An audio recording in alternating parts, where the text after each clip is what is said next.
Hi, and welcome to this live reading from The Beginning, The Parents of Camelot by Necie Navone. And this is presented by Itsy Bitsy Book Bits. Chapter 1, Monica. What am I supposed to do? It's been 6 weeks since I had a C-section to deliver the baby. I mean, Brendan. I need to stop referring to him as the baby and start calling him my son. My son. Simple words I'm struggling to accept. Why am I still feeling like crap? I cried and felt numb throughout the last couple of months of the pregnancy. I'm still doing it, but I've learned to control the tears and hide the unknown pain better. I've become the starring actress in the story that is my life, just hoping no one can see what a basket case I really am inside. It's tough not knowing how to deal with the numbness and the lack of emotions other than sadness. That's all I feel. When I go to sleep at night, I pray I never wake up. Sleep seems to be my only escape. Ending it all has even crossed my mind, but I sweep the thought away and tuck it back in the corners of my mind along with my deepest fears. This is supposed to be the happiest time of my life. I'm a mother now, something I've longed to be since I was a little girl. But right now, I don't feel like a woman, let alone a mother. I just want to go to bed and pull the covers over my head, shut out the world, and ignore everyone and everything. My old escape was reading a good book with a glass of wine. Losing myself in a great story while sipping wine was truly pleasurable. Now I question whether imagining myself as a character in a romantic novel could evoke some emotion. Or maybe I should consider if a bottle of wine curled up alone might help me feel better. Oh, I wish I could get 8 consecutive hours of sleep. I can't recall the last time that happened. Now, looking down at Brendan nursing at my breast, I struggle to feel a connection, to feel something. He's such a wonderful baby, too. At 6 weeks, he's already sleeping 6 straight hours, sometimes 8. If only I could. Here I am feeling jealous of the baby for getting a good night's rest. There must be something wrong with me. Today, after my 6-week postpartum exam, Diana assured me I'm completely healthy. She approved me to return to work and to resume my sex life. Despite her reassurance, I have a gut feeling she's mistaken. Something feels off. I could probably pierce my leg with a pin without noticing. The numbness and overwhelming emptiness are worse than any pain I've known. It takes over my mind. I can't focus. And I see no end to the darkness, only persistent gloom and doom that seem endless. Most women would be thrilled to be in my place. I have everything anyone could want. A beautiful home, a man who loves me, and a healthy baby boy. From the outside, my life looks perfect 6 weeks after giving birth. I've even shed all my baby weight, even though my body will never look exactly like it did before pregnancy. That body is gone forever thanks to the C-section. I know I'll always have this pooch on my stomach. Even though I weigh the same, my hips and thighs are larger, and I've noticed more cellulite too. Thanks, baby boy. Now I know exactly what will be on Allen's mind tonight, and that's making love for the first time in 6 weeks. I have such a wonderful husband. I've been playing the good wife and friend for months now, but inside I feel like I'm a terrible person. How can I be so lucky to have a man like him? He's even the perfect dad, getting up in the middle of the night to change diapers and bring the baby to me. God, Allen loves and adores me and his son. I'm one lucky woman, but I don't think I deserve him. I've been pretending that the last 3 months of my life have been wonderful, but it's all been a facade. I've never been more miserable in my life. Thinking back on the first time I saw Allen after a high school football game, his jade green eyes immediately captivated me. I talked about him constantly to my friends for weeks. Barbara, Diana, and Ivy grew tired of hearing about him, knowing I lacked the nerve to approach him. They warned me he had a reputation as a player, claiming he never slept with a girl more than twice before moving on. but I already knew that without them telling me. Back then, he was the quintessential bad boy jock. Everyone knew he was a wild sleeper and proud of it. He was so out of my league, yet that didn't stop me. By the time we all headed to college, I secretly promised myself I would find a way to at least go on a date with him. I got lucky. Diana started dating his best friend Richard, who could be a real dick sometimes, but she fell in love with him quickly. My friends knew me too well, and even with Allen's terrible reputation, they knew I had my eye on him. It took me a while to gather the courage, but with my girlfriend's encouragement and a couple of glasses of wine, I finally did it. I walked right up to Allen when he was hanging out with Richard after a late-night study session and asked him to the Sadie Hawkins dance at our sorority. The surprised look on his face was so worth it. Reflecting back on that moment makes me smile. The dance was all it took. My brave move let him know I was interested in him. He couldn't believe I would even consider dating someone with a reputation like his. We had a great time dancing the night away. I don't remember anyone or anything else from that night except how I felt in his arms. After the dance, he took me out for a late candlelit dinner. He was such a romantic gentleman, it totally surprised me. When he took me back to the sorority, all the girls were elsewhere, so I snuck him into my room, where we made out for over an hour. He never tried anything else that night. He knew I was different and respected me for that. I remember it as if it was yesterday. Allen called me every day just to say hello and hear my voice. He sent me flowers and little trinkets with darling sweet notes that I still have. It took him a week before he finally got the nerve to ask me out, holding 24 pink and red roses. I took those beautiful roses from him while looking straight into his dark jade green eyes that still make my heart skip a beat to this day. I told him that I don't share with others, and if he wanted to date me, it was me and me alone. If I ever found out he was with another woman, I'd walk out the door and never speak to him again. That has always been the unpardonable sin in my books. He smiled so big, and I wasn't sure if he saw it as a challenge or a negotiation, but he grabbed me and kissed me senseless before agreeing. And we've been together ever since. Gosh, what the hell is wrong with me?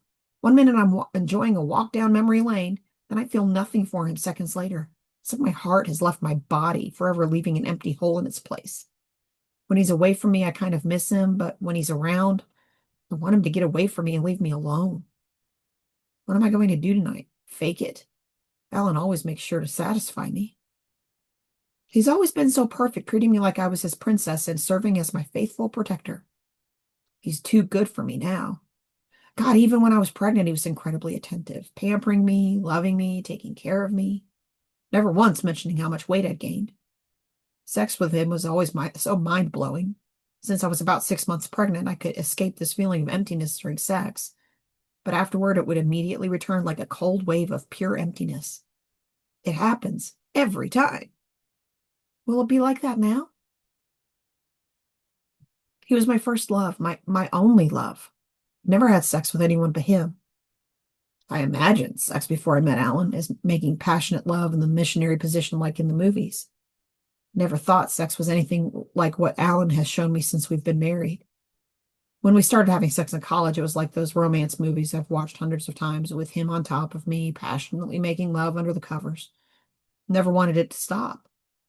Then, once we said I do and became one, wow, he opened my world and showed me so much more.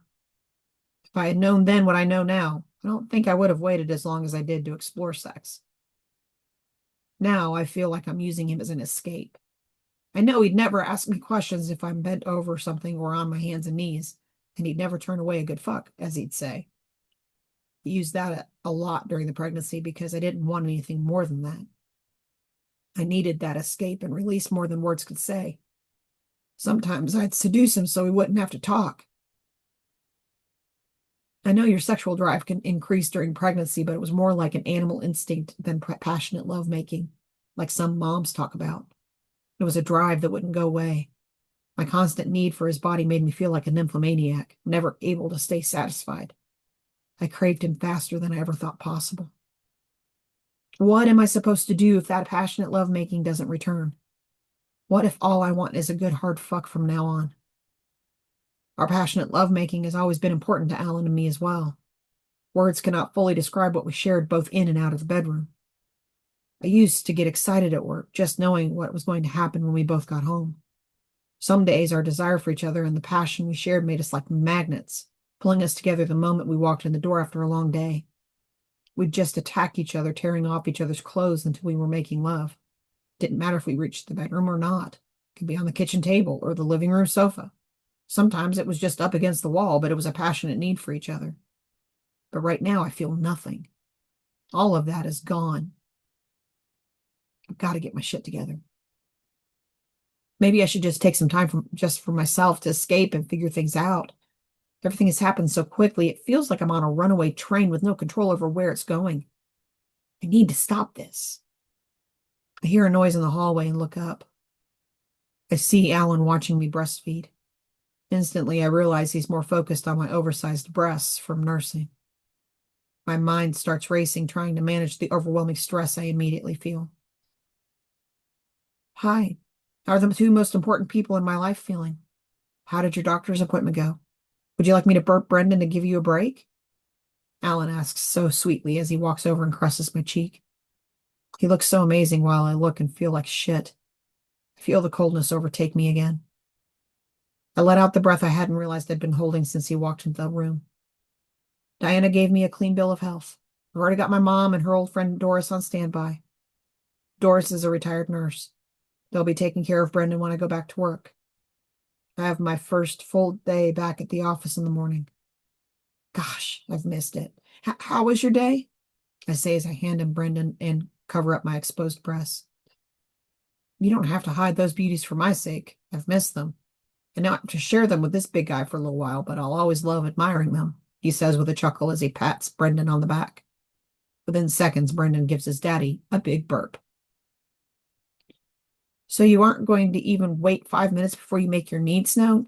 Yes, Allen, I was given the okay there too, but I thought we could at least wait until after Brendan was down and we had dinner before you went to get down to business. Wow, babe, get down to business doesn't sound at all like making love to my beautiful wife. If you're worried, Monica, don't be. I understand your body has just delivered a baby, and if you aren't ready for that, there are always other things we can do. He raises his eyebrows playfully and leans over, trying to kiss me on the mouth. But I turn my head and he kisses my cheek instead. I fake a laugh as I say, you spend some quality time with your son, and I'll go make us some dinner. I quickly leave the baby's room and head toward the kitchen. You can run, but you can't hide, woman. Tonight you're mine. I love you and have been longing to show you just how much for so long. I'll put a smile on that face of yours soon. Very soon, Allen calls out to me. What am I going to do? I got to do the deed tonight for sure. Maybe I should just focus on myself for a while and try to feel better. I wonder if a makeover and a haircut would help. Maybe a new wardrobe? I haven't done anything for myself in ages. Perhaps that's part of why I'm in such a funk. Maybe I should think of myself for a change and find something that makes me feel good about myself. Now that I think about it, maybe a good roll in the sack with the man who knows how to make my body sing is a good idea. Maybe that'll help boost my endorphins and lift my mood. I think my new motto needs to be, me first. Who am I kidding? Jesus, I can fool everyone else, but not myself. Why? God, why? Oh, how I'd love to escape from all of this and just be alone. Shit, I need a drink.